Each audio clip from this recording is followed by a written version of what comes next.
There was a prince in this story who was loved by nearly everyone who ever met him, and killed by people who felt nothing for him at all. His death did not go the way deaths are supposed to go. He died, and his body kept living.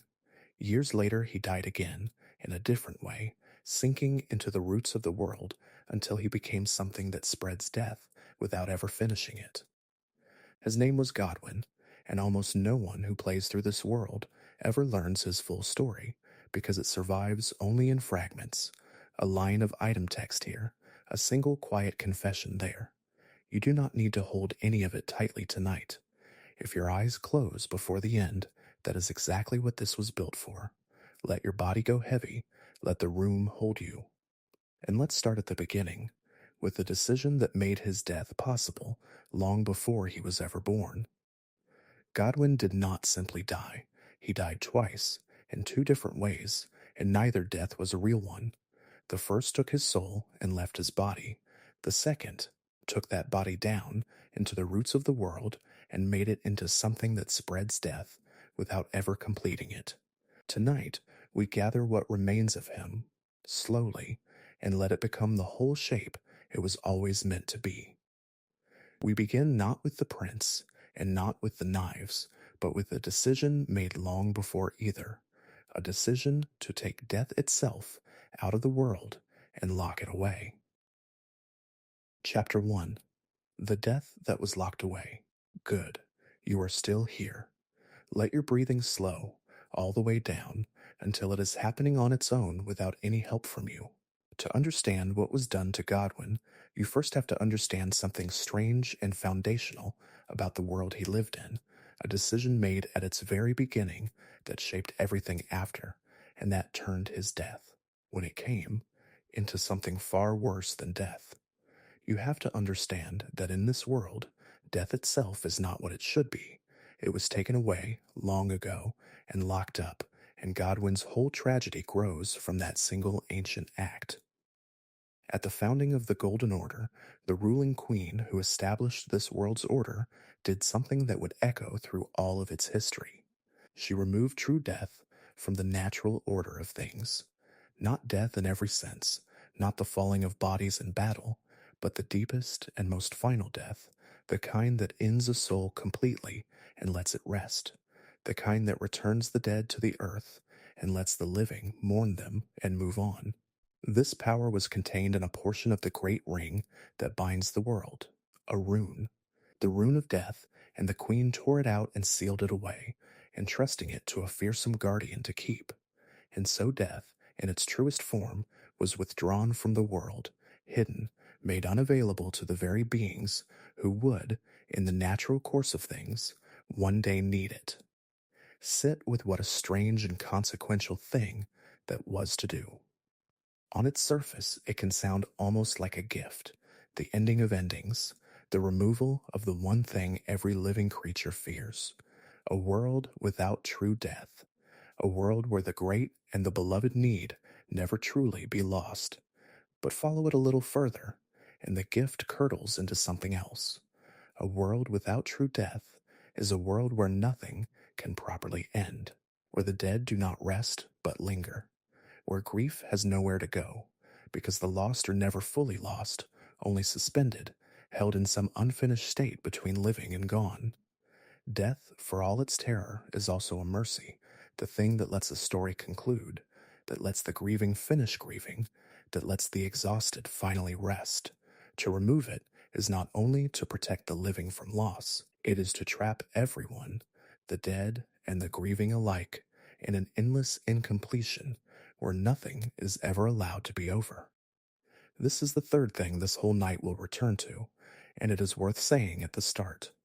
The gods of this world are real, and their choices shape everything, and not one of those choices was made with any particular person's well-being in mind. The sealing of death was not done out of love for any individual soul. It was done for the sake of the order, for the maintenance of a certain kind of power, for reasons of cosmic bookkeeping that had nothing to do with the actual experience of the beings who would have to live and fail to die inside the world it created. The queen did not ask the dead whether they wished to be denied their rest, She simply removed death because the order required it, and left everyone beneath her to live inside the consequences, which were, as we will see, unbearable for the ones who bore the worst of them. And here is the piece that makes Godwin's story possible, the crack that the whole tragedy slips through. Death sealed away is not death destroyed, it is death made into an object, a rune, a locked thing, rather than a natural and freely operating force. And a thing that has been locked away can be stolen, and a fragment of it can be broken off, and that fragment can be used. This is exactly what happened, and the events this channel has explored from another angle on another night. A shard of that sealed death was stolen from its guardian, taken by a conspiracy with its own cold purposes, and turned into a weapon. And the first great use of that weapon, the first time the stolen death was turned against a living soul, was against Godwyn. The death that had been locked away to protect the beloved of the Golden Order became, in a stolen fragment, the instrument that destroyed the most beloved of them all. There is a terrible irony folded into that, and it is worth pausing on before we go further. Death was sealed away, in part, to keep the great figures of the Golden Order safe from ending, to preserve the beloved from loss, and it was that very sealed death, stolen and misused, that killed the most beloved of them, and killed him in a way far worse than any natural death could ever have been. If death had simply remained a natural part of the world, Godwyn might have died, someday, an ordinary and complete and restful death, and been mourned and let go. Because death had been sealed and stolen and weaponized instead, his death came out monstrous, incomplete, unable to finish. The Golden Order's attempt to protect its beloved from death is exactly what doomed its most beloved to a death that would not end. The gift became the curse. It so often does in this world. Sleep well. When we return, we will meet the prince himself before the knives, before the ruin, back when he was simply the golden firstborn that an entire world loved, and we will see what made his loss so much heavier than the loss of anyone else could have been. Chapter 2. The Prince Everyone Loved. You came back. Get comfortable and let everything slow down around you a little further, because tonight we meet Godwyn as he was before his tragedy, and it matters that we meet him this way first, whole and radiant and beloved, because the whole weight of what comes after depends on understanding what was lost. He was not a minor figure whose death was a footnote. He was the brightest thing the Golden Order had, and his fall was the fall of its brightest thing. Godwyn was the firstborn of the ruling family, the eldest child of the queen who ruled this world, and the great champion who was her first consort. From the beginning, he was golden in every sense the word can carry. Radiant in appearance, gifted in spirit, blessed with a warmth and a nobility that drew people to him naturally, without effort or demand.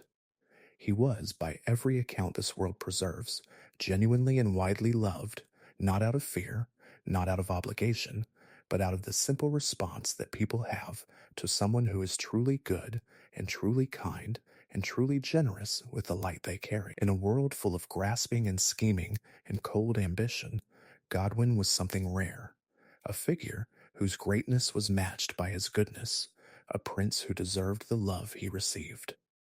This is worth establishing clearly, because so much of this world is full of the corrupt and the compromised and the tragic through their own flaws. Godwyn was not that. He was, as nearly as this world allows, simply good. He earned his legend in his living years in the great war against the ancient dragons, a conflict this channel has explored on another night. Godwyn fought the dragons, and he was extraordinary at it, and through that war he became one of the most celebrated figures of his age. But even here, in the midst of war, his particular goodness showed itself, and it showed itself in a way that sets him apart from nearly every other conqueror this world produced. When the war ended, Godwyn did not simply crush the defeated dragons and move on. He made peace with one of them. More than peace. He befriended an ancient dragon, a creature of the old Storm Age, and formed with it a genuine and lasting bond, a friendship across the divide between the new world and the old one it had overthrown. We will return to that dragon before the night is done, because his devotion to Godwyn is one of the most heartbreaking threads in this whole story. For now it is enough to know that even in victory, even in war, Godwyn reached for friendship rather than domination, for connection rather than conquest. That was who he was. What did Godwyn want? This is a gentle question to ask of him, because his wants seem to have been, by the standards of this world's grasping figures, remarkably uncomplicated. He wanted, as nearly as we can tell, to be a good prince, to serve the order and the family he was born into, to be worthy of the love he received, to use his considerable gifts well. He was the firstborn, the presumed heir to a great destiny, and he seems to have carried that destiny with grace rather than hunger, to have wanted to fulfill his role well rather than to seize more than was his. There is no sign in him of the corrosive ambition that drives so many of this world's tragedies, no scheme, no grasping, no dark hunger for power beyond his station. He simply wanted to be what he was, the golden firstborn, well and truly and generously. It is one of the quiet tragedies of his story that a person who wanted so little that was wrong should have suffered so much that was undeserved. And what did his goodness cost him? Here is where his story turns, and turns cruelly, because the answer is that his goodness cost him nothing, and that is precisely the horror of it. Godwyn did not fall through any flaw of his own. He did not overreach, or betray, or succumb to some hidden darkness. He did nothing to earn his fate. He was simply chosen by others for reasons that had nothing to do with him as a target, a necessary death, a piece to be removed from the board so that someone else's plan could proceed. His goodness did not protect him. His being loved did not protect him. His having done nothing wrong did not protect him. He was killed not because of anything he was or did, but because his death served a purpose in a scheme he had no part in.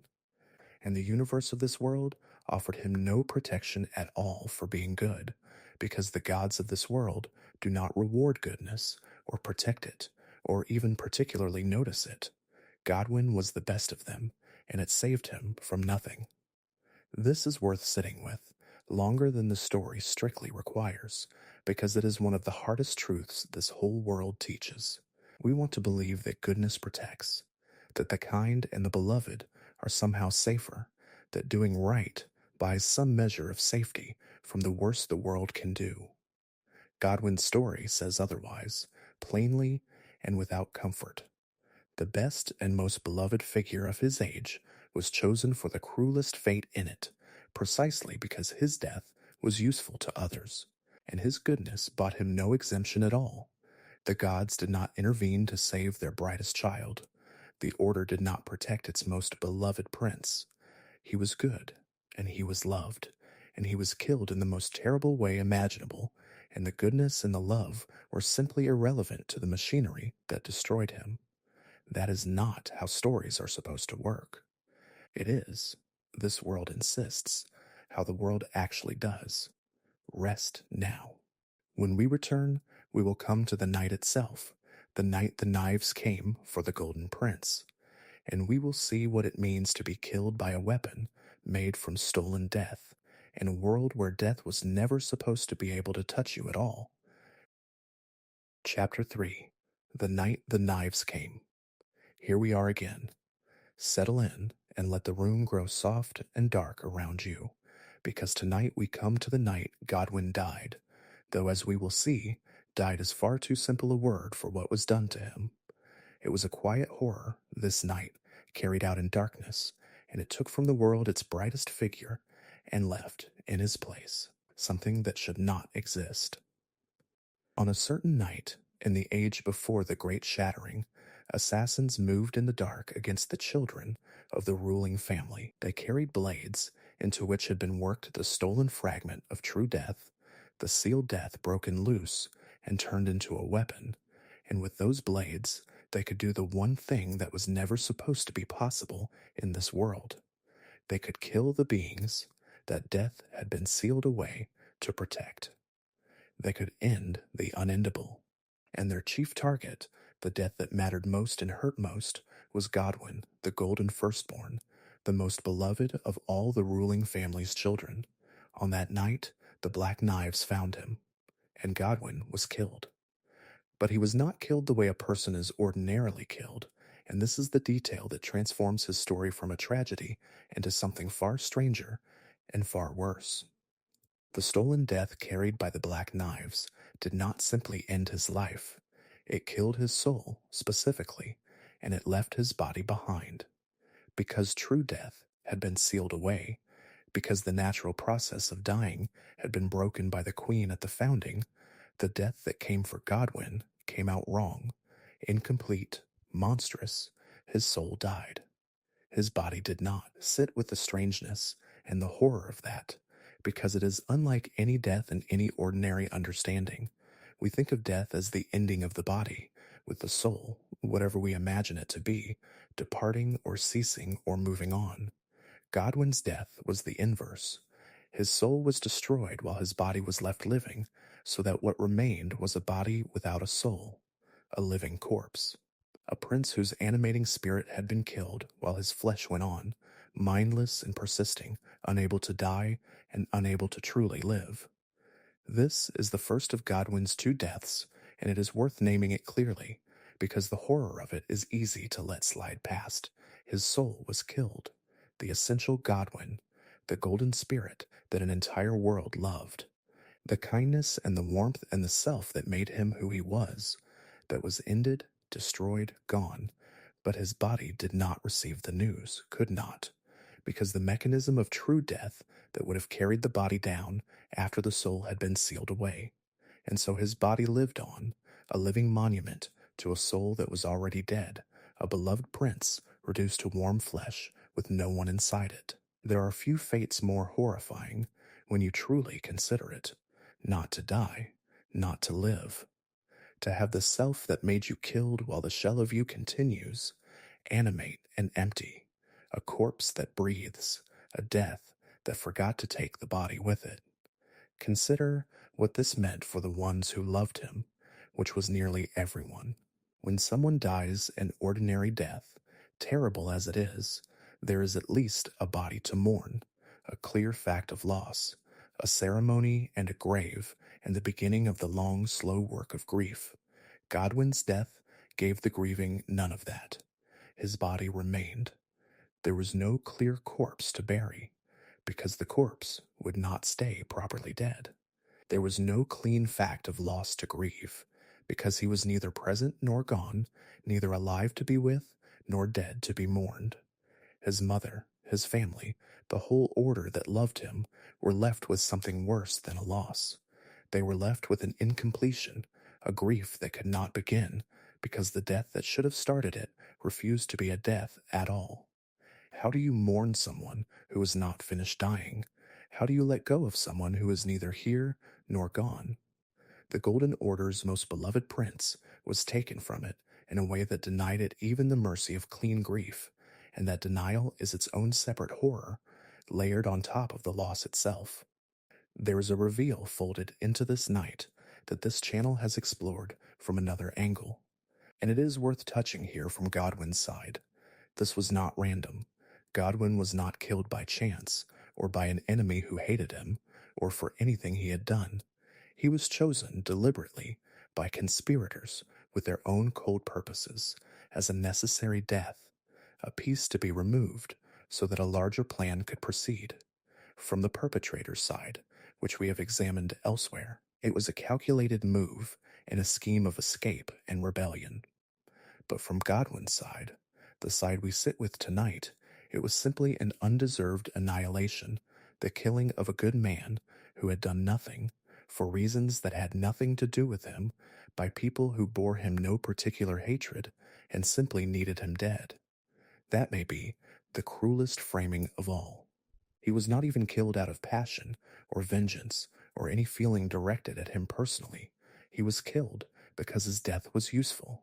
He was, to the ones who arranged it, not an enemy, but an obstacle, and obstacles are simply removed. The most beloved prince in the world died as a matter of cold logistics, and the universe did not object. Sleep well.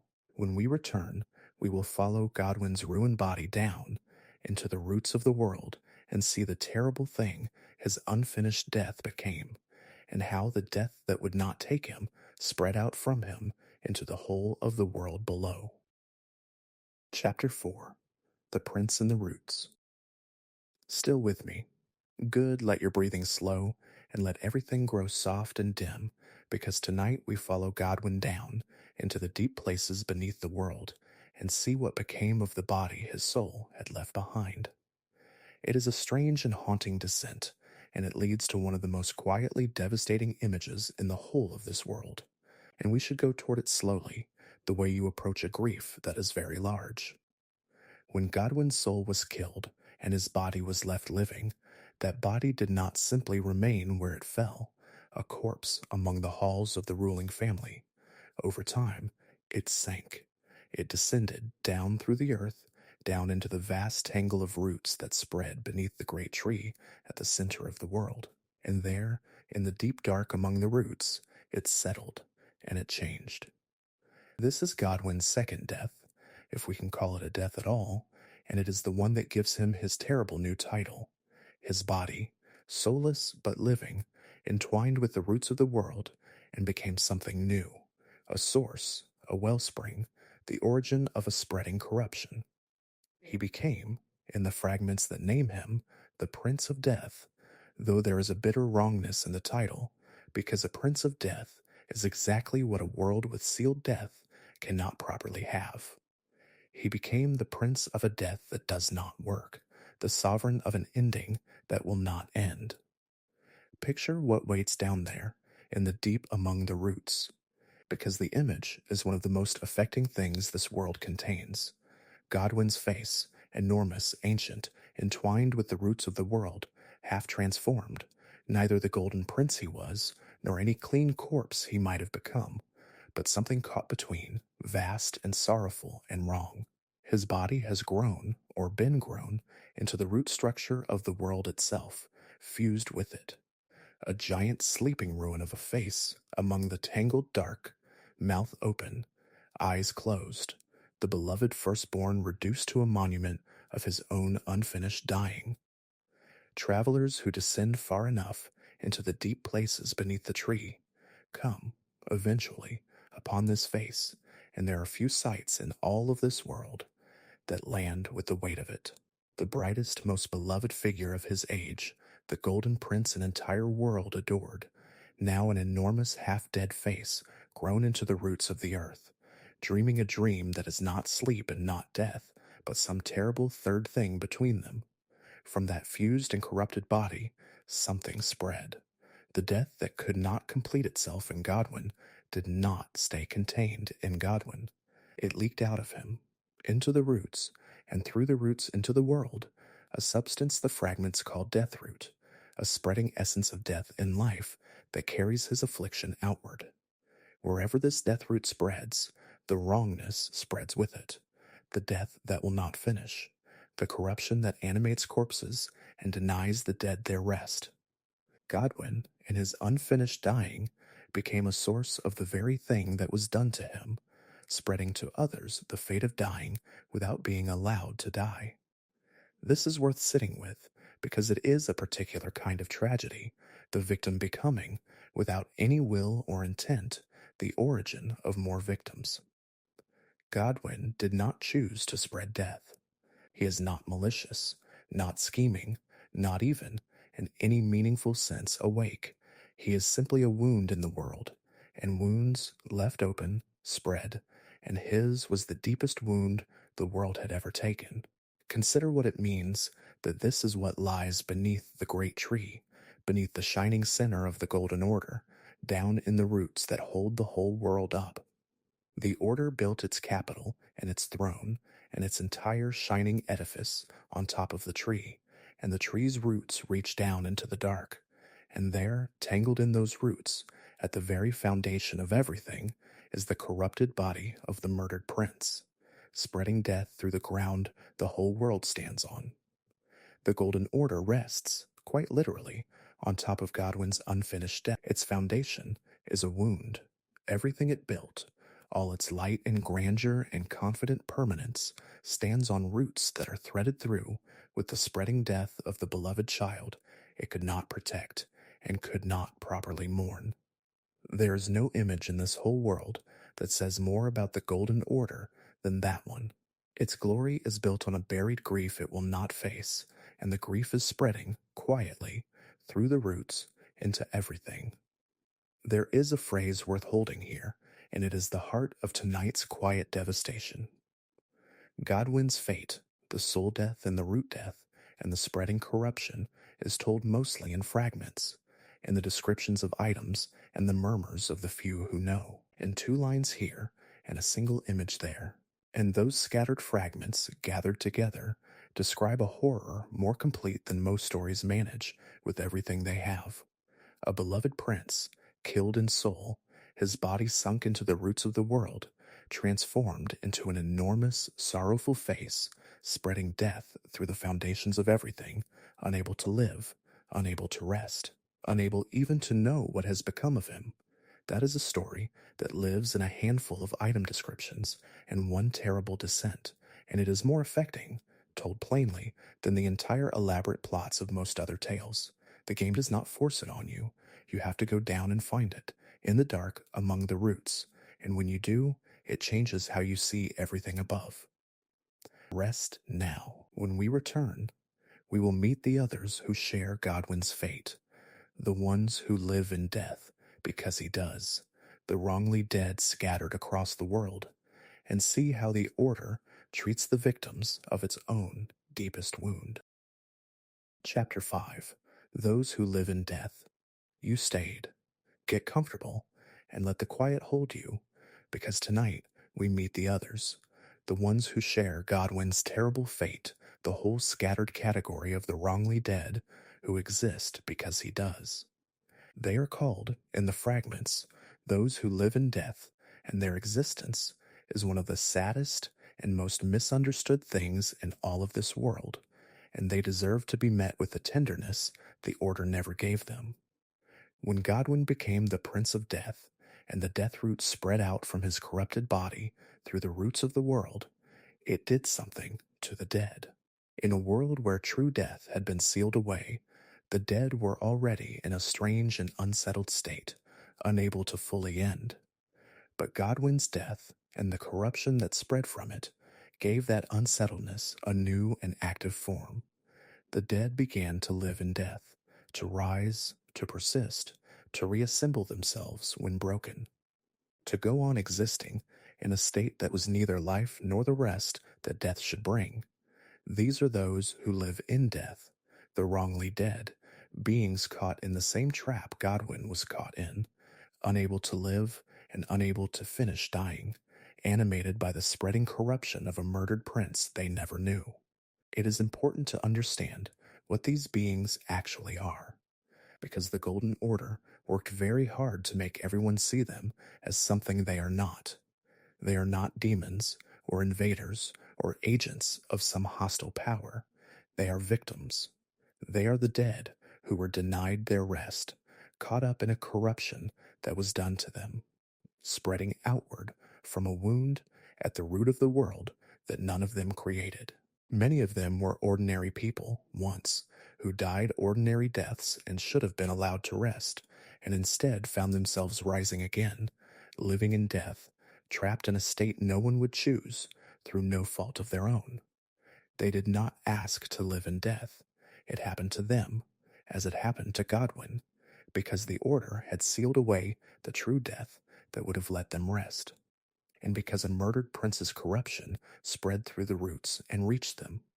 They are the collateral of Godwyn's murder, the wider circle of victims spreading out from the central wound. Sit with the particular horror of their existence, gently, because it is worth understanding from the inside. To live in death is to be denied the 2 things every weary being eventually needs: life and rest. You cannot truly live because you are dead, cut off from the warmth and the growth and the ordinary being of the living. And you cannot rest because the death that should bring rest has been sealed away, and the corruption that holds you will not let you finish. You are caught permanently in the exhausted space between, neither able to go on nor able to stop. Think of the most tired you have ever been, the kind of tiredness where all you want in the world is to lie down and let go, and imagine being denied that, forever, held awake and animate, past all endurance, unable to reach the rest your whole being aches for. That is what it is to live in death. It is not a monstrous power. It is an unbearable exhaustion with no end, and the beings who suffer it are not threats to be destroyed, but sufferers to be pitied, and, if there were any mercy in the world, to be finally allowed to rest.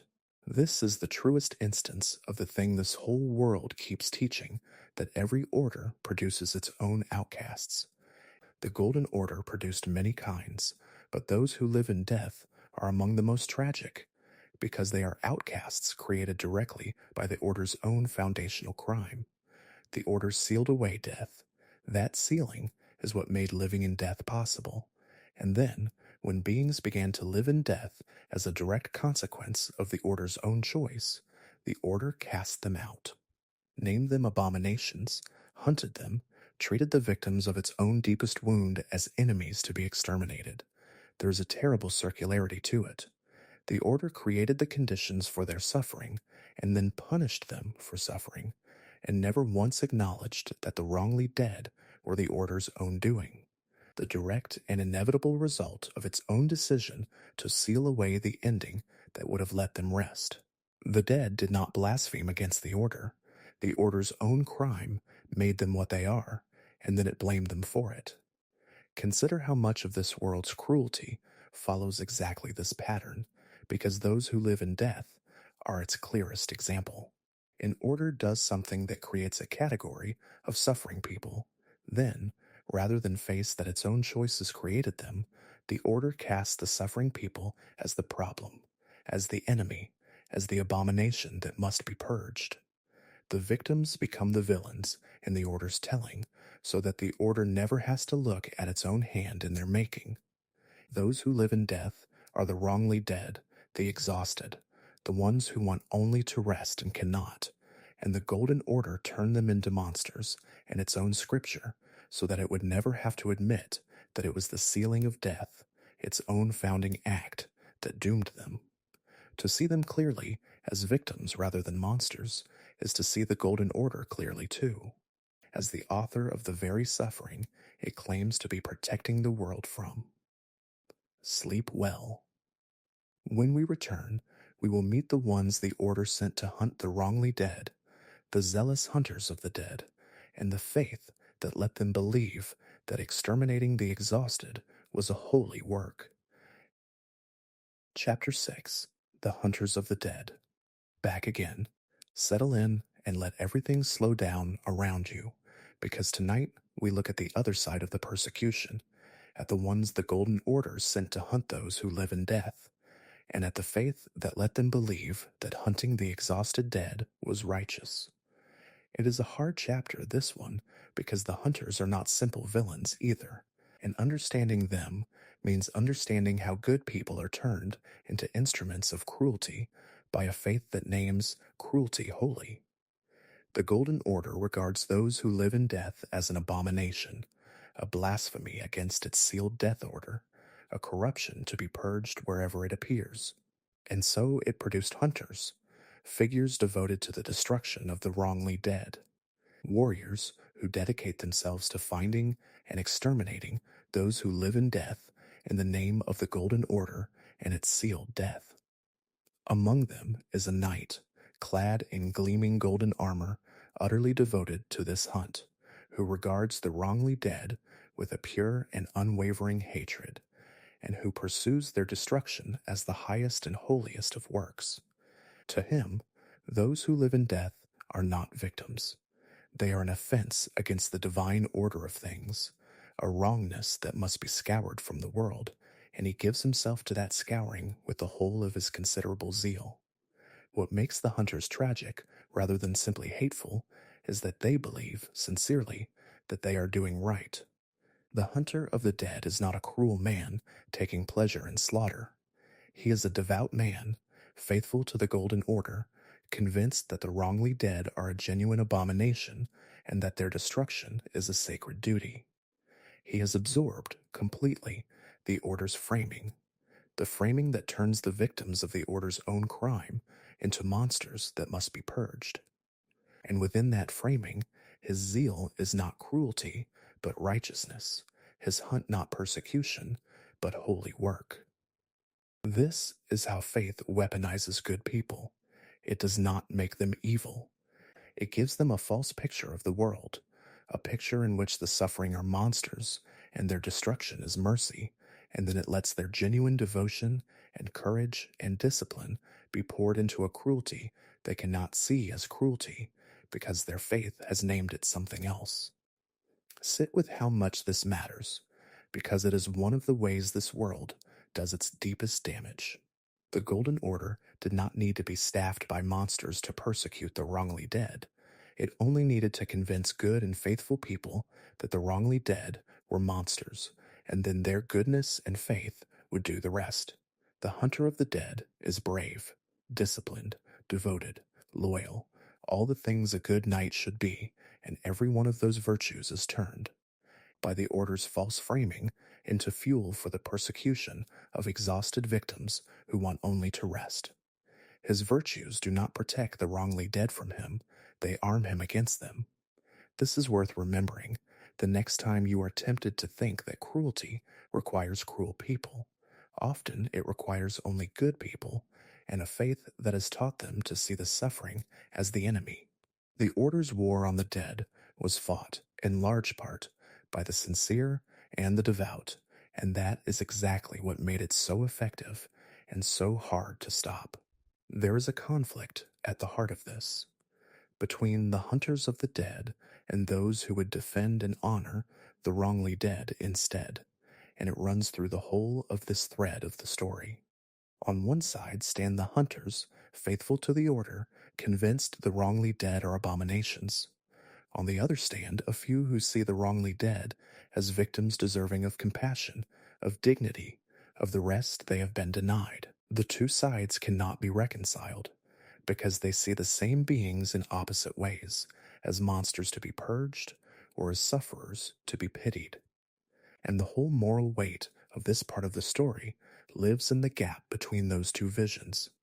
To hunt the wrongly dead, or to honor them, to see them as blasphemy or as grief. The story does not stack the deck as heavily as you might expect, because it lets you feel the hunter's sincerity even as it breaks your heart on behalf of their prey. But it knows, and it makes sure you know, which vision is the true one. The wrongly dead are victims. The hunters, however sincere, are persecuting the exhausted for the crime of a suffering the Order itself created. What did the hunters want, and what did their hunting cost them? They wanted, most of them, to serve the Golden Order faithfully, to do holy work, to be righteous knights in the service of a righteous cause, and the cost, though they could not see it, was their own goodness, spent on cruelty, their own virtues, turned into the instruments of persecution, their whole devout lives poured into hunting the very victims of the Order they served. There is a particular tragedy in a good person who spends their goodness on a false holy war, who dies believing they served righteousness when they served only the Order's refusal to face its own crime. The hunters of the dead are that tragedy. They gave their faith and their courage to the Golden Order, and the Golden Order used them to persecute the exhausted dead, and most of them never once suspected that the abominations they hunted were only the Order's own victims, and that the true blasphemy was not the wrongly dead, but the sealing of death that made them, and the hunt that punished them for existing. Rest now. When we return, we will meet the one who chose the other side, the woman who held the dead instead of hunting them, and who gave her whole strange life to the dignity of those who live in death, and to the dream of giving the murdered prince, at last, a true and final rest. Chapter 7. The Woman Who Held the Dead. Good. Let your breathing slow, and let everything grow gentle around you, because tonight we meet one of the most tender and misunderstood figures in all of this world. A woman who devoted herself to the wrongly dead, who held them and honored them and dreamed of giving them rest, and who was scorned for it by an order that could not understand a compassion aimed at the ones it had decided to hate. Her name is Fia, and to meet her rightly is to meet a kind of love this world has almost no room for. Fia is what the fragments call a deathbed companion, and the role is a strange one, easy to misunderstand, so let us understand it carefully. A deathbed companion is one who holds others, who embraces them, who offers the comfort of closeness. Fia's embrace carries a boon, a gift given to those she holds, but it comes tangled with something the Order regards as a taint, a touch of the death she reveres, so that to be held by her is to receive both a blessing and a weakening, both comfort and a shadow of the death she keeps close. For this, the Order and its faithful scorn her, regard her with suspicion and disgust, treat her closeness as a corruption rather than the comfort it is. She is an outcast among outcasts, a woman whose whole way of being, the offering of comfort to the dead and the dying, is treated as a perversion by a world that has decided death and its companions are abominations. But Fia is not corrupt, and her embrace is not a perversion, and to see her that way is to see her through the Order's poisoned eyes. What Fia actually offers is comfort to the ones no one else will comfort. She holds the dead. She gives closeness and dignity to those who live in death, the exhausted and the scorned and the hunted, the ones the Order has cast out and the hunters pursue.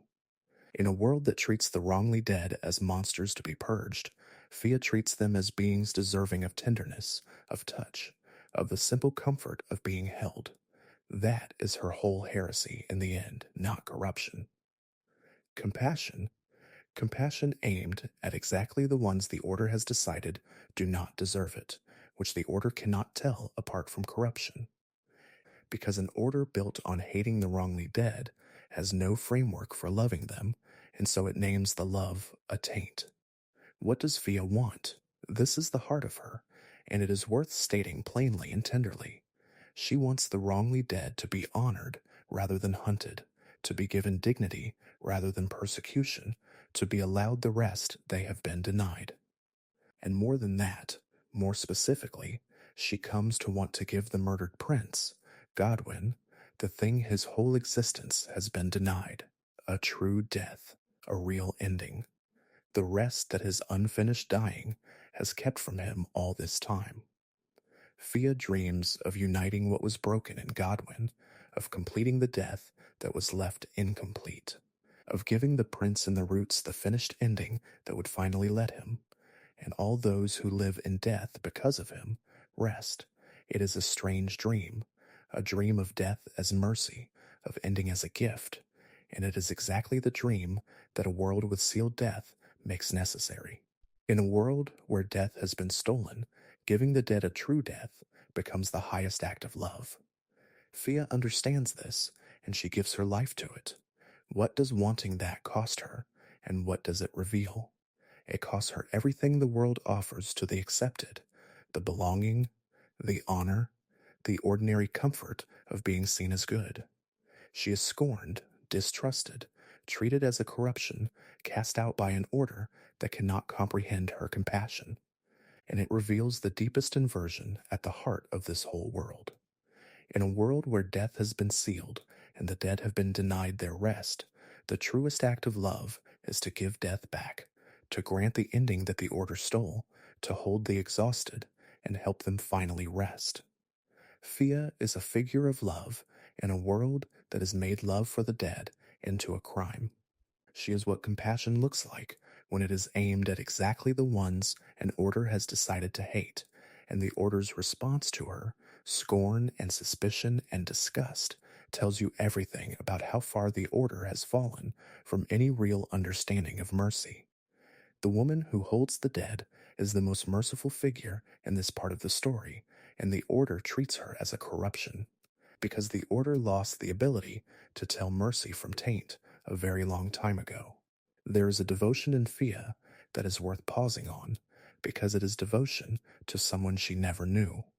Godwyn died long before Fia's story, and she never met the Golden Prince, never knew him living, has only the fragments and the corruption and the enormous sorrowful face in the roots. And yet she gives her whole self to the dream of granting him rest, devotes her existence to a dead man she never knew, out of nothing but compassion for his terrible fate and reverence for what he represents. There is something almost unbearably moving in that, a love given freely to someone who cannot know he is loved. A devotion to a stranger's suffering so complete that it organizes a whole life around ending it. Fia loves Godwyn the way we sometimes love the dead we never met, through their story, through the pity their fate calls up in us, through the simple recognition that a terrible wrong was done to them and someone ought to care. Fia is the someone who cares. In a whole world that turned away from the murdered prince, or hunted his fellow victims, or built its glory on top of his buried grief, Fia is the one who looked at his fate and decided that it mattered and gave her life to it. That is the truest devotion in this whole story, and it is given freely to a dead man who will never know her name. Sleep well. When we return, we will meet the one who did know Godwyn, who loved him in life and followed him into death, the ancient dragon whose vigil in the deep is one of the most faithful and most sorrowful things this world holds. Chapter 8. The Dragon Who Would Not Leave Him. You are still here, and that is enough. Let your breathing slow, and let everything grow soft and still, because tonight we meet the one who loved Godwyn in life and refused to abandon him in death, and his story is among the most faithful and most heartbreaking in all of this world. He is a dragon, an ancient one, and what he did for the murdered prince is the kind of love that this world almost never rewards and almost never forgets. We spoke earlier tonight of the friendship Godwyn made in the war against the dragons, the bond he formed with an ancient dragon named Fortisax, a creature of the old Storm Age who became, against every expectation, the Golden Prince's true and devoted friend. That friendship was real and deep and lasting, a genuine love across the great divide between the New World and the old one it had overthrown. And when Godwyn was murdered, when the Black Knives killed his soul and left his body to its terrible unfinished dying, Fortisax did not do what almost anyone else did. He did not turn away. He did not accept that his friend was gone. He did not leave the prince to his fate. He followed him, down into the deep, into the very dream of his dying, to fight for him. Here is what the fragments tell us, and it is almost too much to bear when you understand it fully. Godwyn's soul was dying, caught in a terrible unfinished death, and Fortisax descended into that dying, into the deathbed dream of his murdered friend, and there he fought. He fought the encroaching death itself, the corruption spreading through Godwyn, trying to hold it back, trying to protect his friend's soul from the ruin that was consuming it. A dragon, ancient and mighty, went down into the death of the one he loved, and did battle with death itself, not to win, because death like this cannot be beaten, but simply because he could not bear to let his friend be taken without a fight. And in doing so, Fortisax was changed. The death he fought touched him, tainted him, turned his ancient storm cold and his mighty form into something between a dragon and a corpse, a lich dragon, death-touched and sorrowful, keeping his hopeless vigil in the deep. Sit with the completeness of that devotion, because it is one of the purest things this world contains, and it earns every moment you give it. Fortisax owed Godwyn nothing that would require this. He was a free creature, an ancient dragon, a survivor of a race the Golden Order had slaughtered. He could have flown away, kept to the margins, let the Golden Prince meet his fate as all the Golden Order's other beloved figures met theirs. Instead, he chose to follow a murdered friend into death, to fight a battle he could not win, to be deformed and death touched and half destroyed in the trying, and to keep fighting forever in the deep dark where no one would ever see him or thank him. That is love with nothing to gain and everything to lose, given freely, past death, past hope, past the ruin of the one who loves. It is the kind of love that does not calculate, does not weigh the cost, does not ask whether the fight can be won. It simply refuses to leave. Fortisax refused to leave. He is still down there, refusing in the dark, keeping watch over a friend the whole world has forgotten how to mourn. What makes it almost unbearable is that it did no good in the end, and Fortisax surely knew it would not. He could not save Godwyn's soul. It was already dying when he descended, and dying that way cannot be undone by any battle, however fierce, however loving. Fortisax's vigil is not a rescue. It is a refusal. It is a friend saying with his whole ruined being that even if I cannot save you, I will not leave you. I will stay here in the dark of your dying and fight for you as long as I exist, not because it will work, but because you should not have to die alone and forgotten. And as long as I am here, you are not entirely forgotten. There is no victory in it. There is only the staying. And the staying, futile as it is the most faithful act in this whole story, more faithful even than Fia's, because Fia loves a stranger through pity, and Fortisax loves a friend he actually knew, and followed him into the one place love is not supposed to be able to reach. Consider, as we sit here in the quiet, what it means that the most faithful love in this story is given to Godwyn, and that it changes nothing about his fate.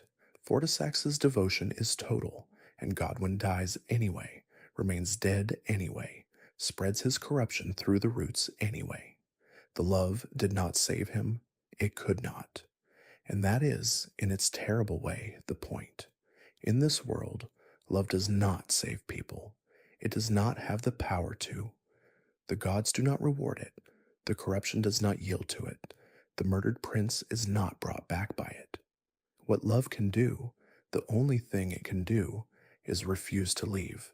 Keep the vigil, stay in the dark with the dying, even when the staying accomplishes nothing but company. Fortisax is the proof that love, in this world, is not a power that changes fates. It is only a faithfulness that refuses to abandon them.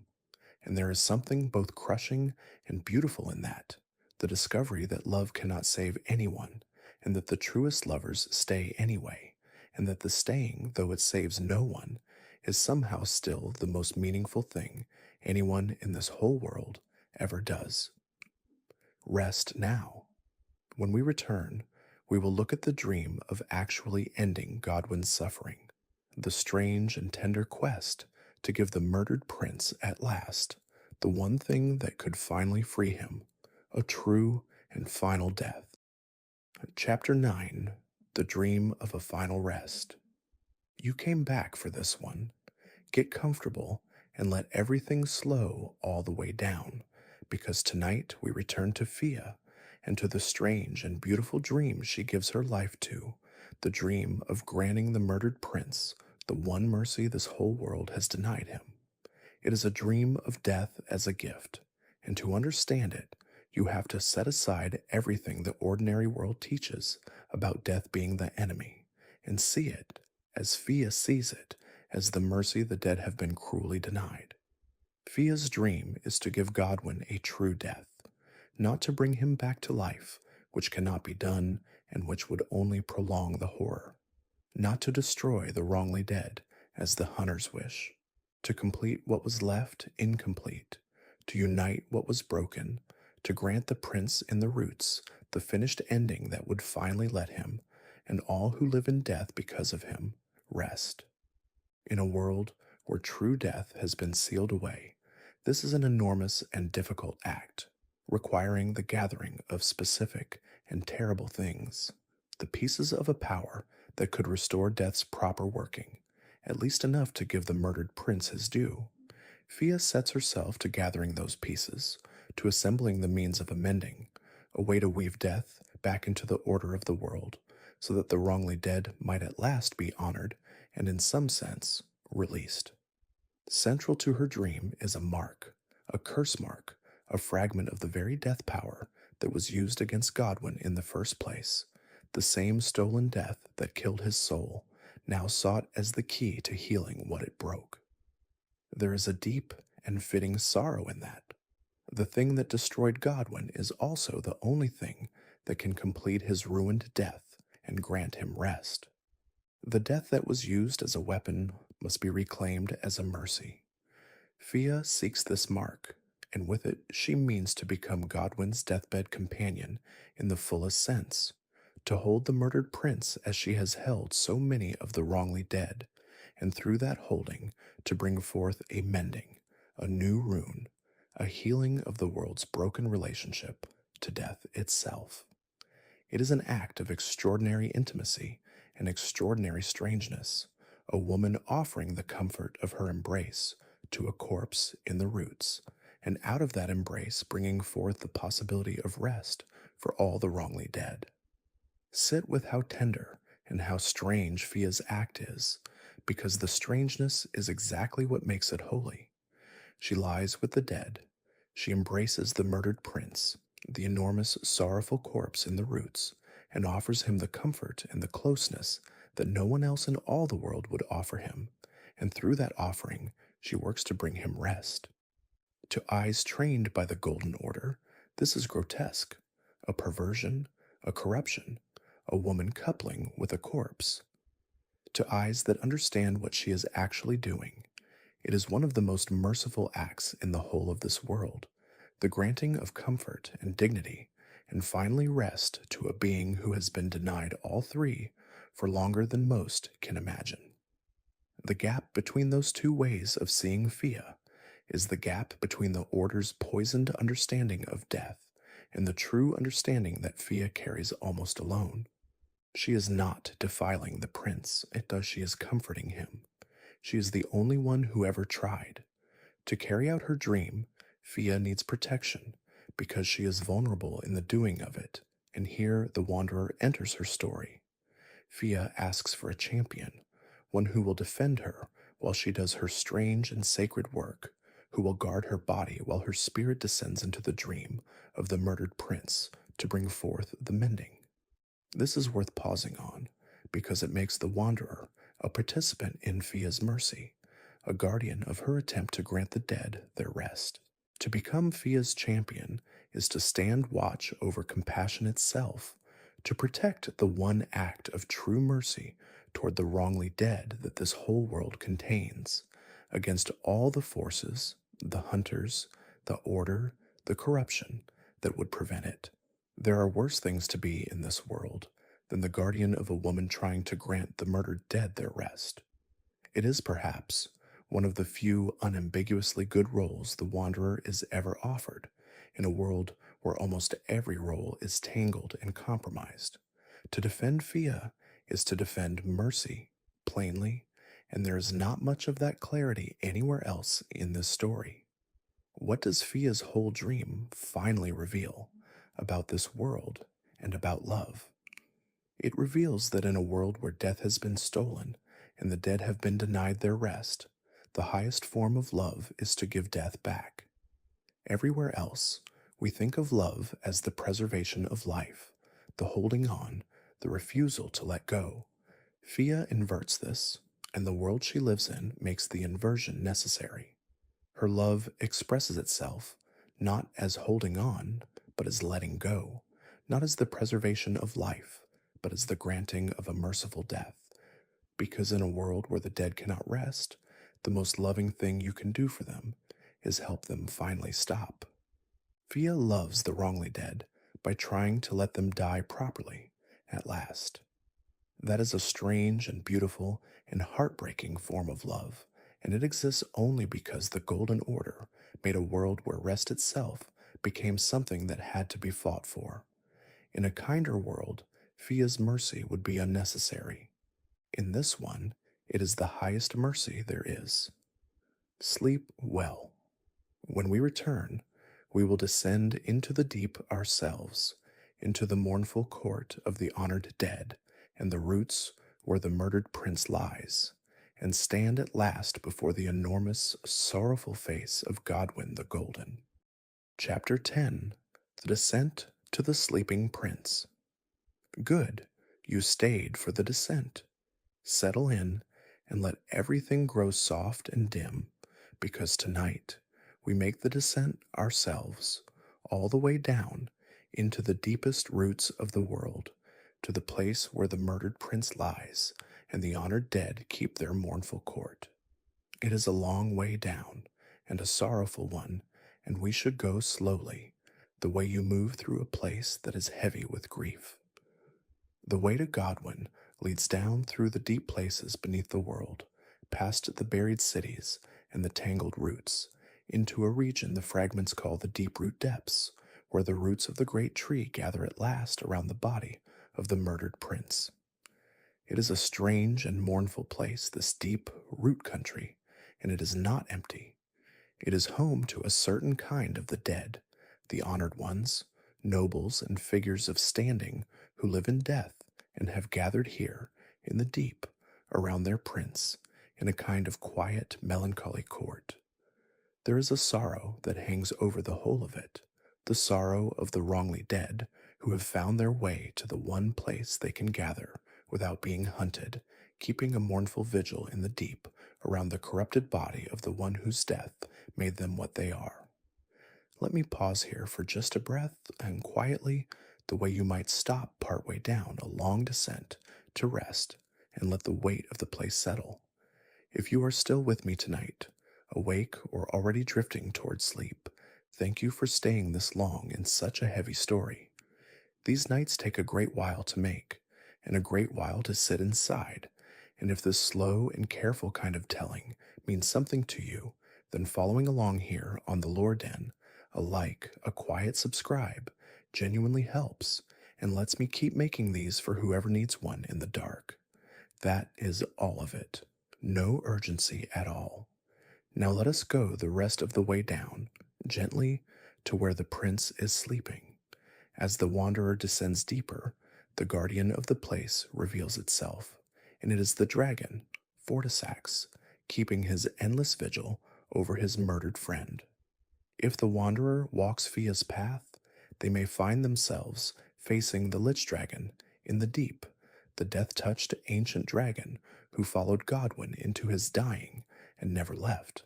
And there is a terrible poignancy in the encounter, because Fortisax is not a monster to be slain, but a mourner to be understood, a faithful friend still fighting his hopeless battle in the dark. To meet him in the deep is to meet the physical form of a love that would not leave, deformed by the death it fought, still guarding the prince it could not save.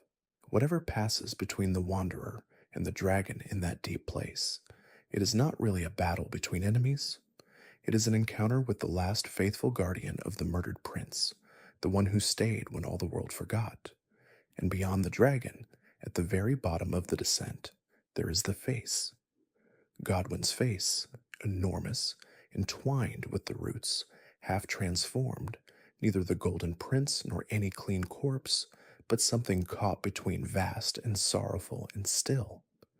To come upon it, after the whole long descent, after everything we have learned tonight about who he was and what was done to him, is one of the most affecting moments this world offers. Here is the brightest, most beloved figure of his age, the Golden Prince an entire world adored, reduced to an enormous sleeping ruin of a face grown into the roots of the earth, unable to live, unable to rest, dreaming his terrible unfinished dream in the deep dark beneath a world that built its glory on top of him and forgot he was there. There is nothing to fight at the face. There is only the grief of it, the enormous quiet grief, and the small figure of the wanderer standing before it, and the weight of understanding what they are looking at, consider, As we stand there in the deep with the Wanderer, the full journey this descent has been.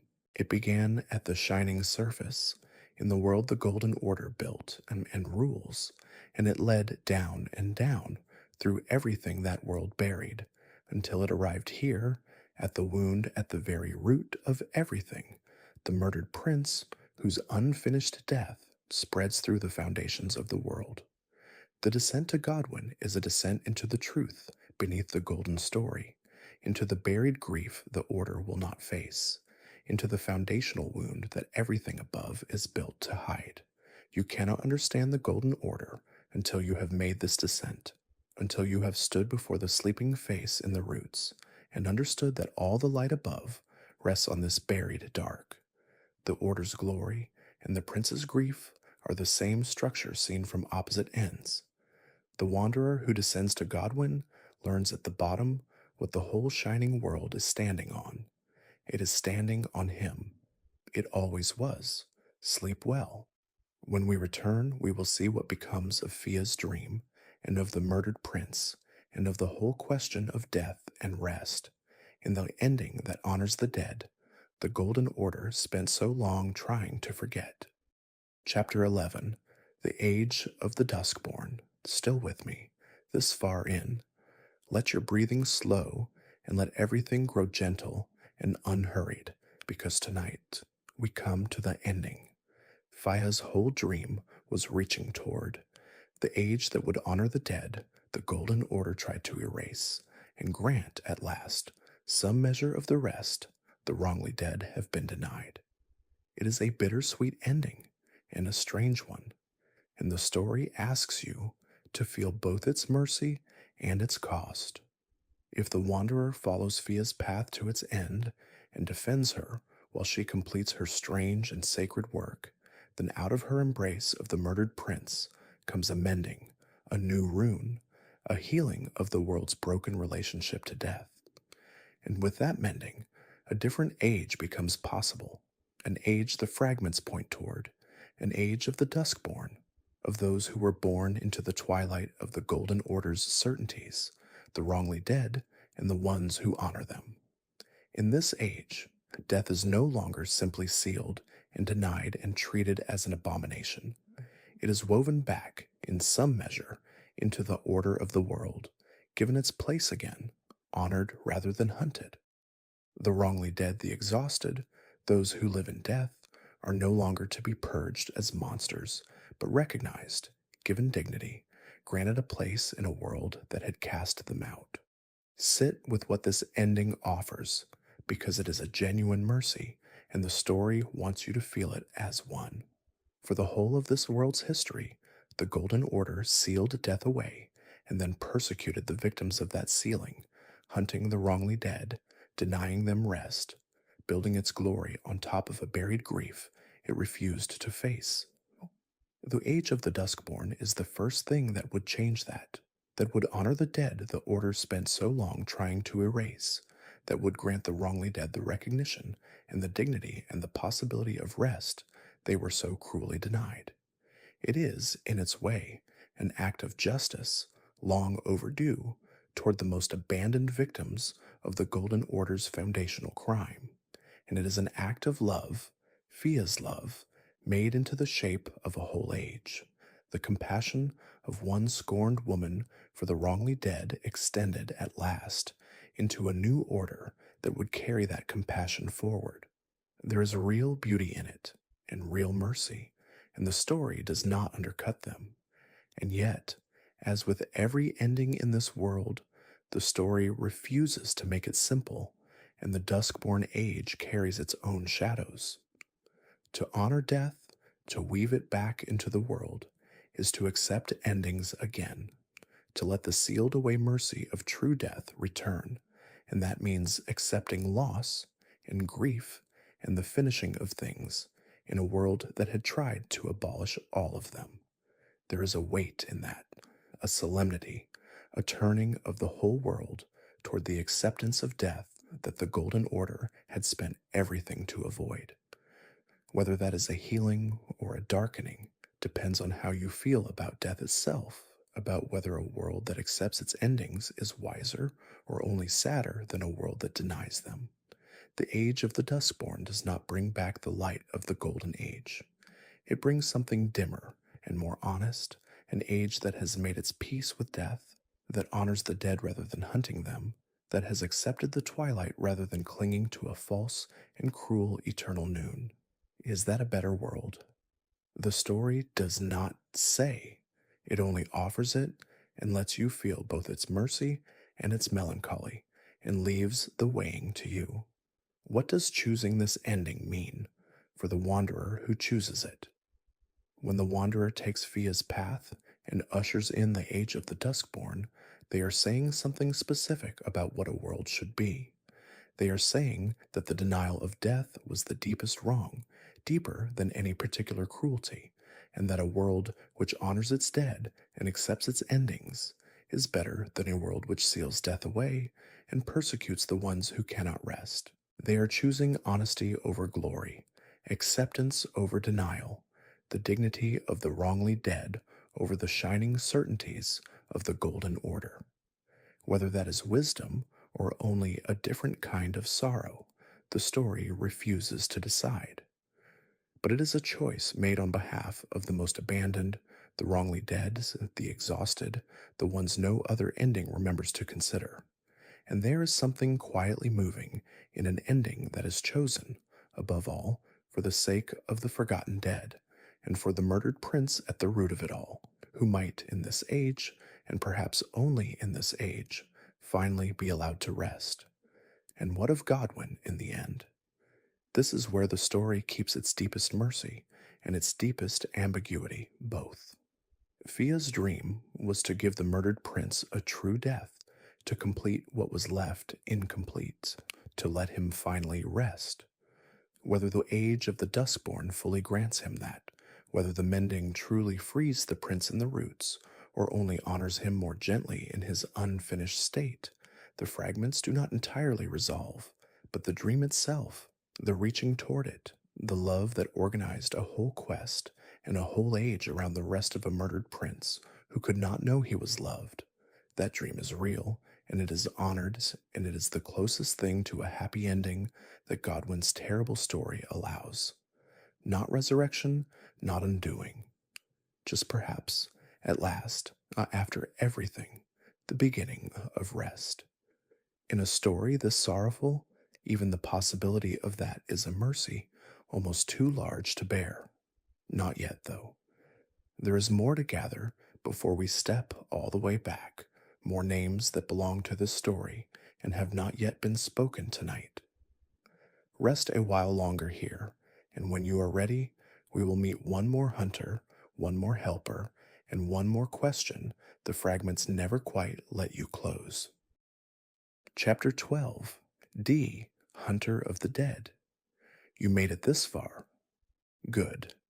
Let your shoulders drop another inch, and let your eyes rest wherever they have settled, because tonight we go back and meet, by name this time, the knight we only glimpsed earlier, the one clad in gold who hunts those who live in death as a holy calling. His name, as much of a name as he offers anyone, is D, and he is called D, Hunter of the Dead, and his story is stranger and lonelier than his brief, formal manner of speaking ever lets on. D can be found early on, near the Round Table Hold, a tall figure in ornate golden armor who speaks plainly and without much warmth about his purpose. He hunts the wrongly dead. It is, for him, a family duty, inherited rather than chosen, the kind of calling that does not ask whether you wanted it before handing it to you. He mentions, in the sparse way he mentions anything, that this work runs in his bloodline, that he is not the first to carry the name D, or the golden armor, or the axe, and that he will not be the last either. There is something quietly unsettling folded into how easily he says this, the way a person might mention their family trade, wool spinning or blacksmithing, except the family trade here is killing the exhausted, unrestful dead, generation after generation, one D handing the name and the work to the next. Sit with what that means, because it is easy to let slide past the first time you hear it. D is not simply a man named D. D is a role, a name that is inherited, worn by whoever currently holds the position, so that the person standing before you calling himself D might be the third or the fifth or the 10th to carry that name and that duty. Somewhere in the deep places of this world, travelers eventually find a grave, a marker for a D who came before, and its inscription makes the truth explicit in a way that is somehow more chilling for how plainly it states it. Here lies a D, it says, in effect, and his name shall be inherited, not mourned as a person lost, inherited as a title passed on. The individual dies, the role does not. Whoever wears the armor next simply becomes D and continues the hunt, and the family duty absorbs another life into itself without pause.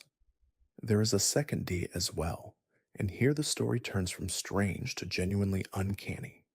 At some point, travelers who have met the first D encounter a second man, dressed identically, speaking with the same clipped formality, also calling himself D, also hunting the wrongly dead, apparently unaware or unconcerned that anything is unusual about there being two of him at once. If the first D has by then met his own end, killed in the deep places he was hunting through, the second D does not grieve him the way you might expect a brother to grieve a brother. He mentions him, if he mentions him at all, with the same flat and dutiful tone he uses for everything else, as though the loss of a brother and the loss of a hunting companion sit at roughly the same weight in whatever accounting D family teaches its children to keep. Consider what kind of upbringing produces two brothers who can speak of each other's deaths this way without the ordinary grief a sibling's death should carry. It suggests a family so thoroughly organized around its duty, so completely subsumed into the role of D, that individual identity has been worn away by generations of repetition. The brothers are not simply hunters who happen to share a task. They are, in some sense, the fragments never fully explained, interchangeable with the role itself, each one a temporary occupant of a name and a purpose that will outlast him, grieved less as a person than replaced as a function. It is one more quiet horror tucked into a world already full of them, a family that has traded its own individual grief for the continuity of a hunt against a death nobody in that family will ever be allowed to properly finish either. And here is where Dee's story folds back into Godwyn's, because it must, since every hunter of the wrongly dead is, whether he knows it or not, hunting the scattered children of one particular wound.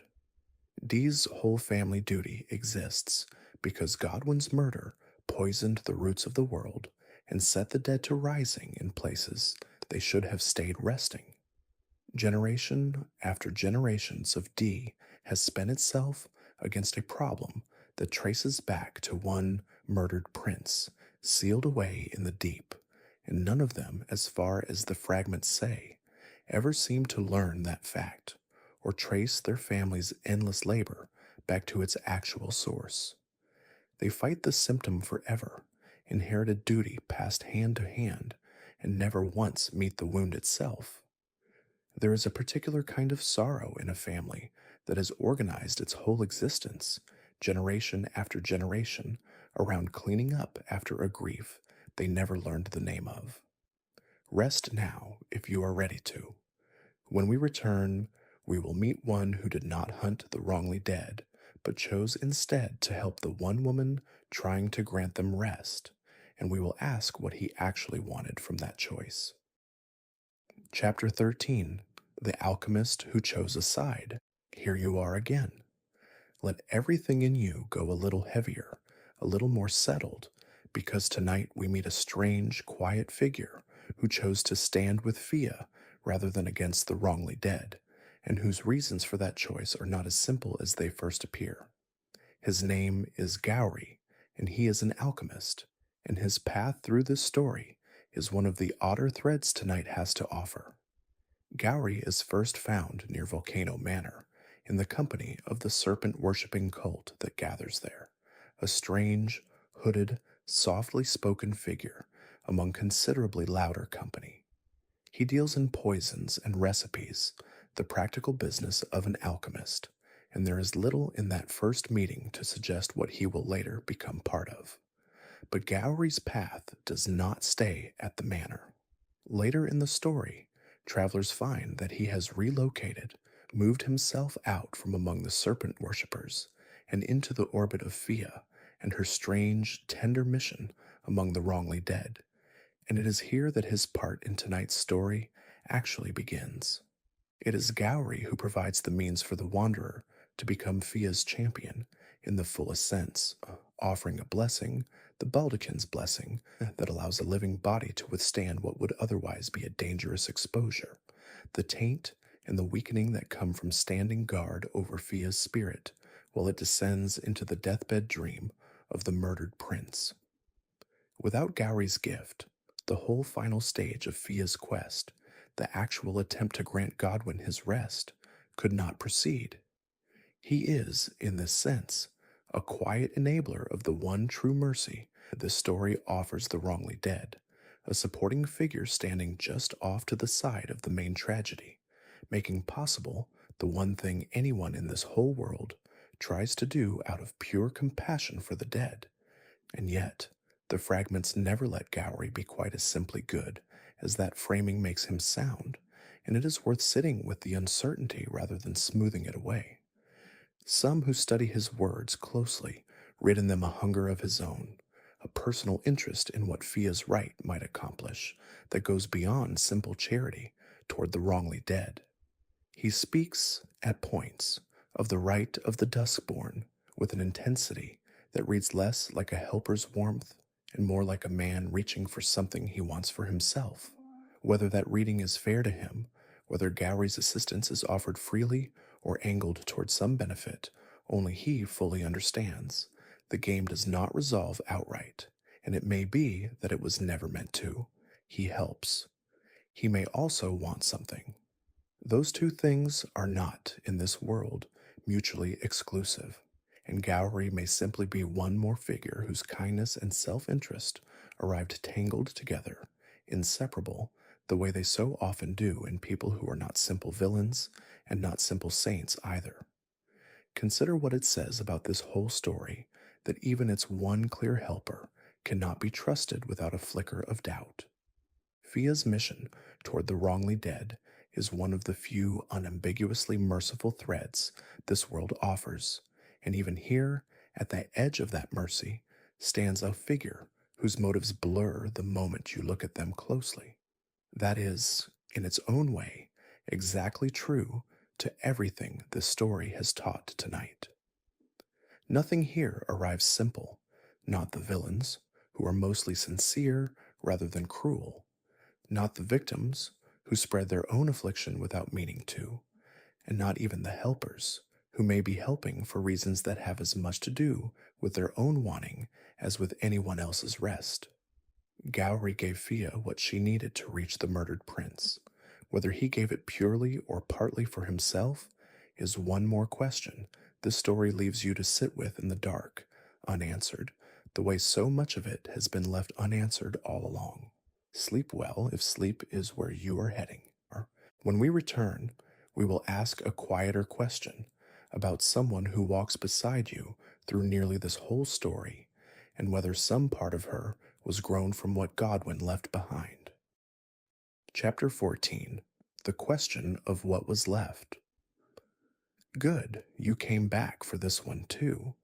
Let your whole body go loose against whatever is holding it, because tonight's chapter is the softest and most uncertain of the night, a question rather than a fact, and it concerns someone who has likely been at your side through most of this world without you ever suspecting her connection to the prince we have spent tonight mourning.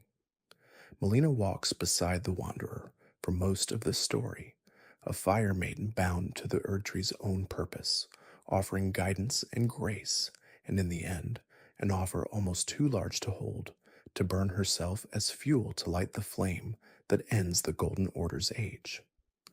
She is present at nearly every grace signpost, a quiet, steady companion through a world that treats the wanderer with suspicion at every other turn. And scattered through her dialogue, through item descriptions that mention her only obliquely, there is a suggestion, never once stated outright, that Melina may not be entirely her own person. Some who study these fragments closely believe she may be something grown, deliberately or otherwise, from what remained of Godwyn after his death, a new life shaped out of the ruin of the murdered prince's remains. Sit with how strange and how tender that possibility is. If it is true, Godwyn's body sank into the roots of the world and became a source of spreading death, the corrupted, sorrowful face we descended to earlier tonight. And if the theory holds, something else may have been drawn from that same body, shaped by grieving hands into a new form, sent out into the world, not to spread death this time, but to walk beside a stranger, offer them warmth and guidance, and eventually offer herself, in turn, as the flame that ends an age.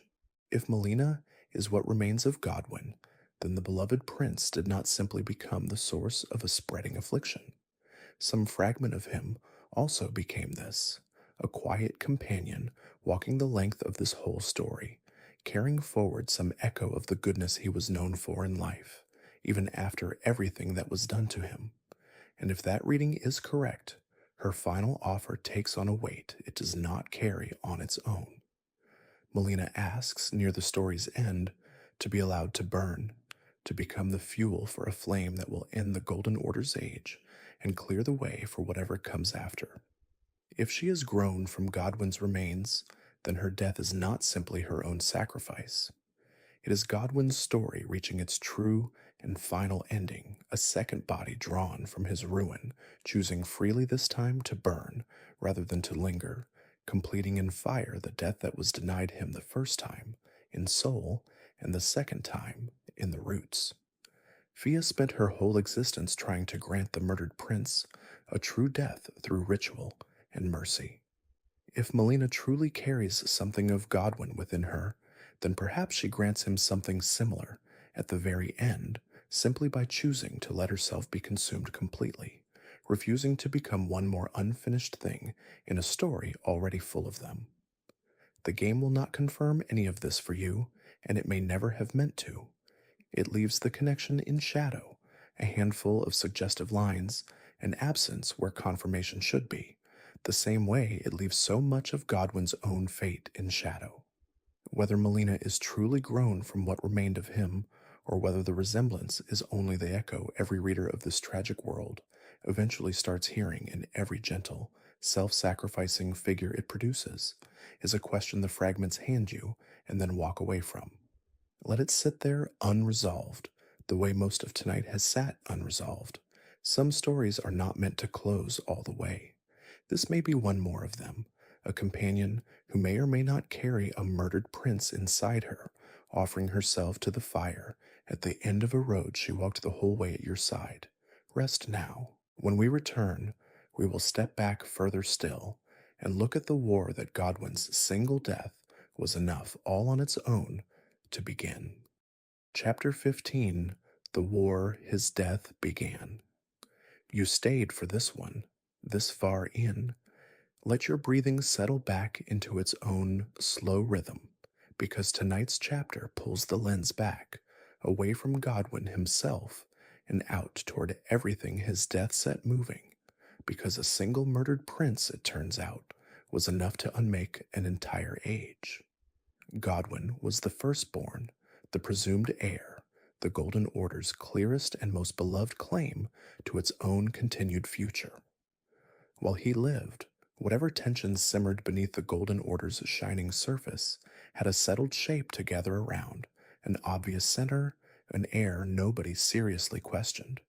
His murder tore that settled shape apart. The heir who should not have been able to die was dead, in the strange, unfinished way we have spent all of tonight sitting with, and the Golden Order was left with no clear answer to the question his death forced on it. Who inherits an order built around a family whose golden favorite has just been struck down by knives carrying stolen death in a killing meant to look impossible. What followed was not a single clean war, but a slow unraveling, siblings and rivals and old grievances all finding, in the vacuum Godwyn's death left behind, room to move that had not existed while he lived. Some among his own family took up the search for whoever had orchestrated the killing, a search that would eventually implicate one of their own kin in ways that shattered whatever trust still held the family together.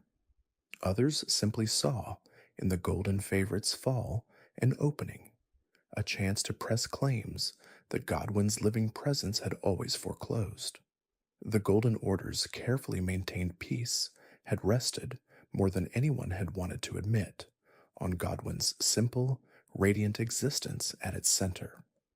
Remove that center in a killing this violent and this wrong, and everything built around it had nowhere solid left to stand.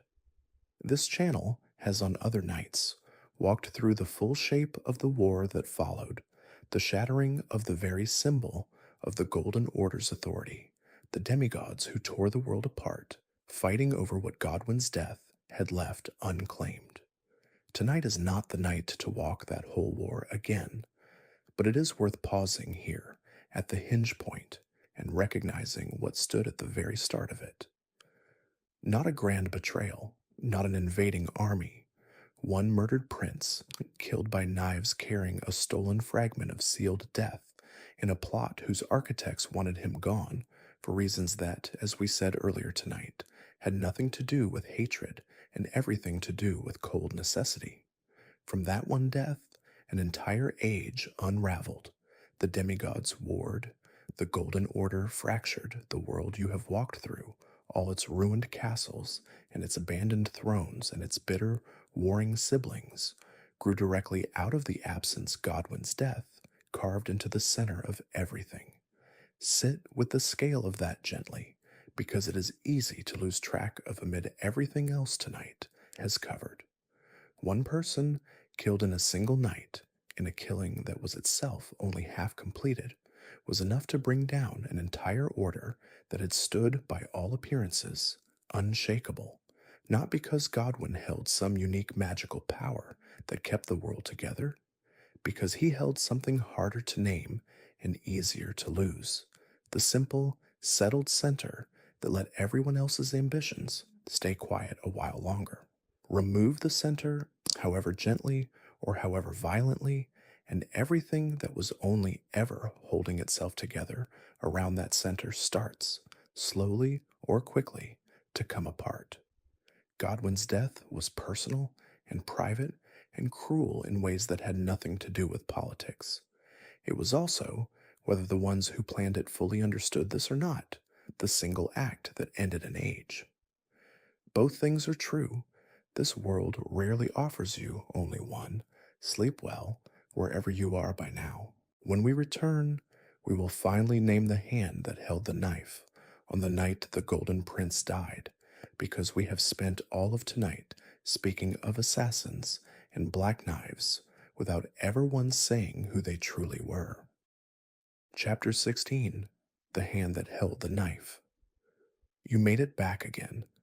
Let your eyes rest wherever they have settled by now, because tonight we finally answer a question this whole telling has circled without landing on directly. Who actually killed Godwyn? Not the order that sealed death away and made his murder possible, not the cold logistics of a plot that needed him gone. The actual hand on the actual night that carried the blade. The blade itself was not an ordinary weapon. It was a black knife, one of a set, carrying within it a fragment of the very death that had been sealed away at the Golden Order's founding, taken, by one telling, from the great sealed blade belonging to Malekith, the shadow-bound keeper of that sealed death himself. To wield a black knife was to wield a splinter of the one power in this entire world capable of killing something that was never meant to be able to die. That such a blade existed at all was already a violation of everything the Golden Order claimed to have secured. That it was turned on this particular night, against the Golden Order's own most beloved child is the cruelty at the center of everything tonight has told you. And the hand that held it, on the night it mattered most, did not belong to whoever the fragments first let you suspect. It belonged, by the account this world eventually allows you to piece together, to Ronnie, one of Godwyn's own kin, acting not in her own body, but through a puppet, a vessel worn and moved from elsewhere, while her true self remained safely apart from the killing itself. This was not blind hatred reaching out of the dark. It was a calculated act, carried out at a careful distance by someone with her own entirely separate reason for wanting the night to unfold exactly as it did. Ronnie's reason had almost nothing to do with Godwyn himself. She was betrothed by the Golden Order's arrangement to a union she never wanted, a marriage meant to bind her further into a structure she was already quietly working to escape. The chaos of a Golden Prince's murder, the crisis of succession and grief, and fractured trust it would set loose across the whole ruling family offered her exactly the cover a rebellion like hers required. Godwyn's death was not, from her side of it, personal cruelty. It was a door she needed opened, and his was the death that would open it widest. She abandoned the puppet body afterward, discarded it deliberately, specifically so that nobody could ever force that body into the marriage she had used his death to escape. Godwyn was not her enemy. He was, in the coldest and most practical sense imaginable, the price of someone else's freedom paid without his consent in a currency that cost him everything. Sit with how this reframes the whole night, one more time, gently, because it is the final piece tonight has to offer you. Godwyn was not killed by anyone who hated him. He was not killed by the hunters who would later persecute his fellow victims, and he was not killed in some grand ideological battle against the Golden Order itself. He was killed by a relative pursuing an entirely separate escape, using a stolen fragment of sealed death through a body she did not even have to occupy fully to see the deed through.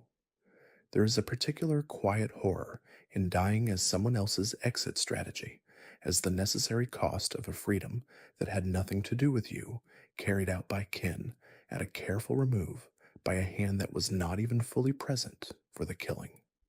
Godwyn's murder was not a war. It was a transaction, cold and specific, and he was the one who paid for it, twice over, in the two unfinished deaths this whole night has walked you through. Rest now if you are ready to. When we return, we will look at what it costs, in this world, to choose the side of mercy rather than the side of the order, and what the Wanderer gives up in becoming Fia's champion. Chapter 17, The Cost of Choosing Mercy. Still here? Good. Let your whole body settle a little further, because tonight's chapter is a quiet one, about a cost that is easy to overlook amid everything larger tonight has covered, the price the Wanderer pays for standing with Fia, rather than against the wrongly dead she tries to comfort. To become Fia's champion, to guard her while she works her strange and tender mending, is to accept something of her own taint into yourself. It marks you. It is a small thing, mechanically, a single condition laid upon the body, but it carries a weight beyond its size, because it announces plainly, to a world already suspicious of every wanderer who crosses it, that you have chosen the side the Golden Order has spent its whole history condemning.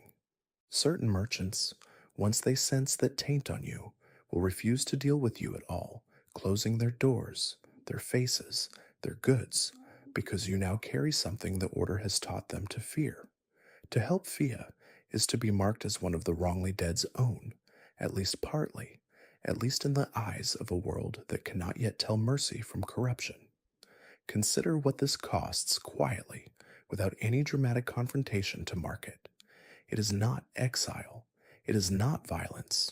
It is simply a narrowing, a handful of doors that no longer open, a handful of people who now look at you differently, all because you chose once to protect a woman offering comfort to the exhausted dead rather than joining the hunters who would purge them. The world does not punish this choice loudly. It punishes it the way most quiet cruelties get delivered, through small refusals, minor closures, the slow accumulation of a world deciding one merchant at a time that you are no longer fully welcome among the orders approved. This is how the Golden Order enforces its judgments on ordinary people who never swore any formal oath to it. Not through grand punishment, through the thousand small doors, it can simply choose to close. And yet the story asks you to feel that this cost is worth paying, and by the time you have walked all of tonight's story with Godwyn, it is hard not to agree. What is a closed merchant's door, weighed against the chance to grant a murdered prince the rest he has been denied for so unbearably long? What is a little suspicion from a world that has already, through this whole story, shown itself capable of far crueler judgments, weighed against standing beside the one person in it who looked at the wrongly dead and saw sufferers rather than monsters? The cost is real, and the story does not pretend it is not, but it is a small cost, deliberately small, set against an enormous mercy, and the smallness of it may be the story's own quiet argument. Choosing compassion in this world rarely costs as much as the Order wants you to fear it will. It mostly costs a little standing, a little comfort, a few doors. What it buys, if you let it, is the chance to matter to someone the rest of the world has already decided does not. There is one more thing worth saying here gently, before we let this chapter close. The wanderer who becomes Fia's champion is in some sense doing for Godwyn and his fellow wrongly dead exactly what Fortisax did, and exactly what Fia herself did, choosing to stay, to help, to protect, even though the choice costs something and changes nothing about the fact that this world will go on being unkind to the exhausted dead regardless. That is, perhaps, the truest form this particular love can take here. Not grand rescue, not undoing what was done, only the willingness to stand a little closer to the ones the world has cast out and accept whatever small cost the world extracts for the standing. Godwyn never asked anyone to pay that cost for him.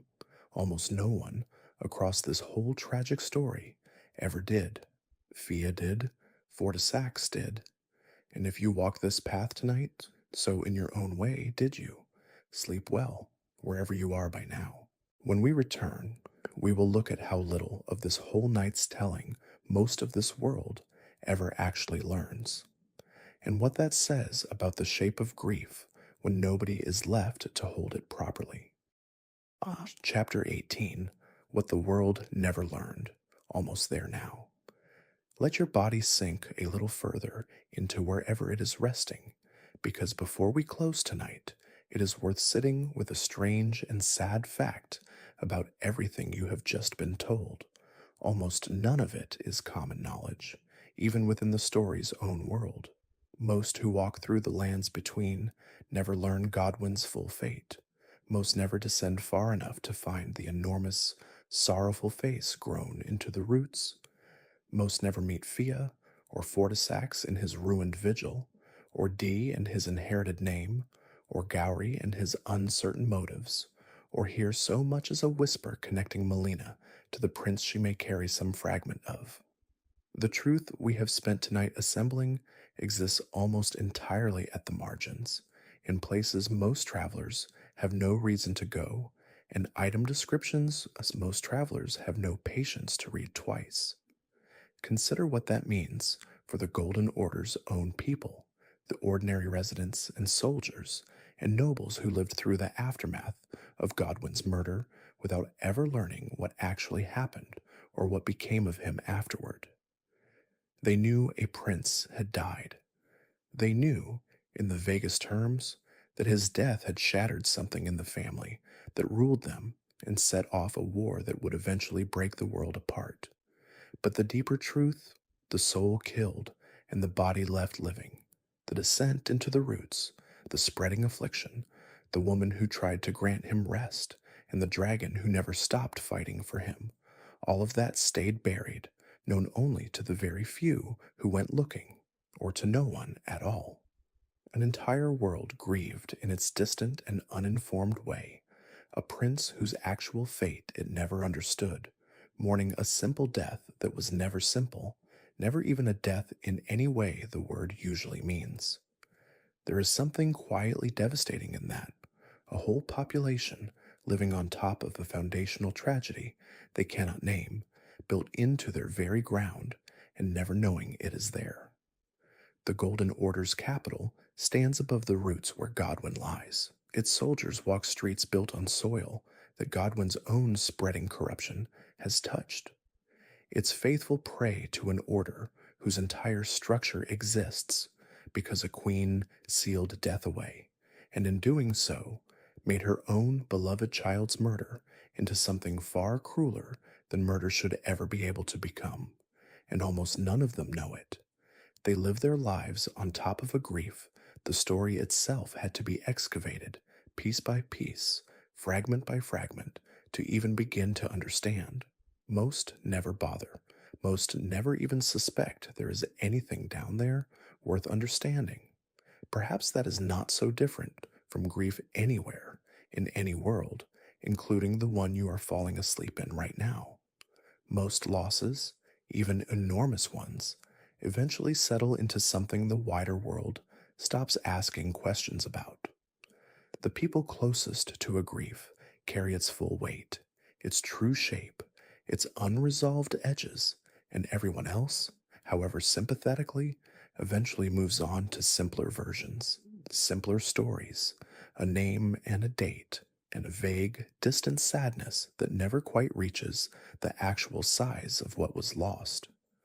Godwyn's world did this to him too, in its own way, reducing an unbearable, unfinished tragedy to a handful of rumors most people never bother to correct.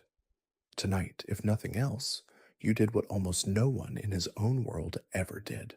You went looking. You let the fragments gather into their true shape. That is not nothing. For a story this quietly forgotten, it might be almost everything. Rest now. When we return, for the very last time tonight, we will step all the way back and ask gently what a story like this one is actually for. Chapter 19, What Remains. This is the last one. Let your whole body settle now, all the way down, because this is the last chapter tonight has for you, the one Godwyn's whole story has been quietly walking toward since the very first mention of a prince who died and did not finish dying. Here is what we have gathered tonight, gently, the way Fia gathers the pieces of her own strange mending. A prince, golden and loved and undeserving of anything that happened to him. A death sealed away at the founding of an order, turned by that sealing into something that could be stolen and weaponized. A murder carried out by knives, carrying that stolen death, killing a soul while leaving a body behind to wander, unfinished, into the roots of the world. A second death, slower and stranger than the first, that turned the murdered prince into the source of a spreading affliction, the wrongly dead scattered across the land because of a wound he never chose to open. Hunters who believed sincerely that the victims of that wound were monsters to be purged.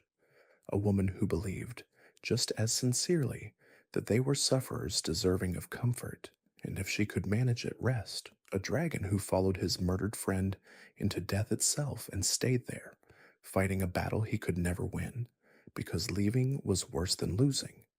An alchemist whose help came tangled with wants of his own. A companion who may, in some sense the story will never confirm, carry a fragment of the murdered prince still walking through the world at your side. And a war, an entire shattering age that grew from the single absence one killing left behind. What does all of this add up to? Not a lesson exactly. This story is not interested in teaching you something you can carry away and use.